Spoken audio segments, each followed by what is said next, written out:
സ്വകാര്യ ബസ് തൊഴിലാളികൾക്ക് നേരെ എയർ പിസ്റ്റൾ ചൂണ്ടിയ സംഭവത്തിൽ ബ്ലോഗർ തൊപ്പി എന്ന മുഹമ്മദ് നിഹാദ് കസ്റ്റഡിയിൽ. വടകര പോലീസാണ് കസ്റ്റഡിയിലെടുത്തത്. സമീർ സി മുഹമ്മദ് വിവരങ്ങളുമായി ചേരുന്നുണ്ട് കോഴിക്കോട്ട് നിന്ന്. സമീർ, എന്താണ് ഈ സംഭവം? സമീർ,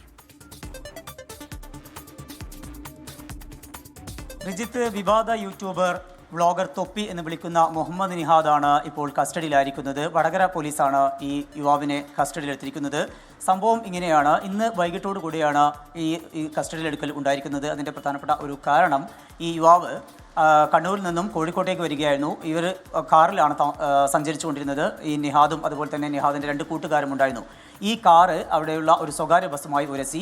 പിന്നീട് ആ വാഹനത്തെ ബസ്സിനെ അവർ ചേസ് ചെയ്യുകയും അങ്ങനെ വടകര ബസ് സ്റ്റാൻഡിലെത്തിച്ചുകൊണ്ട് ബസ് സ്റ്റാൻഡിലെത്തിക്കൊണ്ട് ഈ ബസ്സിനെ തടഞ്ഞിടുകയും പിന്നീട് അതുമായി ബന്ധപ്പെട്ടുള്ള വാക്കേറ്റം ഉണ്ടാവുകയും ചെയ്തു. ആ വാക്കേറ്റത്തിനിടയിലാണ് എയർ പിസ്റ്റൺ ഉപയോഗിച്ചുകൊണ്ട് ഈ ബസ് തൊഴിലാളികളെ ഭീഷണിപ്പെടുത്തിയത്. ആ സംഭവത്തിന് ശേഷം പിന്നീട് കാർ എടുത്തുകൊണ്ട് അവിടുന്ന് രക്ഷപ്പെടാനുള്ള ശ്രമത്തിലായിരുന്നു. അതിനിടയിലാണ് ബസ് തൊഴിലാളികളെല്ലാം ചേർന്നുകൊണ്ട് ഈ നിഹാദിനെ അവിടെ തടഞ്ഞു വെക്കുകയും പോലീസിൽ വിവരം അറിയിക്കുകയും ചെയ്തു. പിന്നീട് പോലീസ് എത്തുകയും യുവാവിനെ കസ്റ്റഡി എടുക്കുകയും ചെയ്തിട്ടുണ്ട്.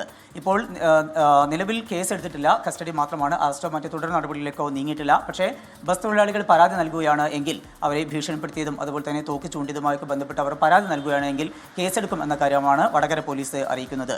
നേരത്തെ തന്നെ വിവിധ വിഷയങ്ങളുമായി ബന്ധപ്പെട്ട് തൊപ്പി എന്ന് വിളിക്കുന്ന ഈ വ്ളോഗർ മുഹമ്മദ് നിഹാദ് പല വിവാദങ്ങളിൽപ്പെട്ടതാണ്. അതിന്റെ പിറകെയായിക്കൊണ്ട് ഇപ്പോൾ മറ്റൊരു സംഭവം, സ്വകാര്യ ബസ് തൊഴിലാളികൾക്ക് നേരെ എയർ പിസ്റ്റൾ ചൂണ്ടിയ സംഭവത്തിലാണ് വ്ളോഗർ തൊപ്പി ഇപ്പോൾ കസ്റ്റഡിയിലായിരിക്കുന്നത്.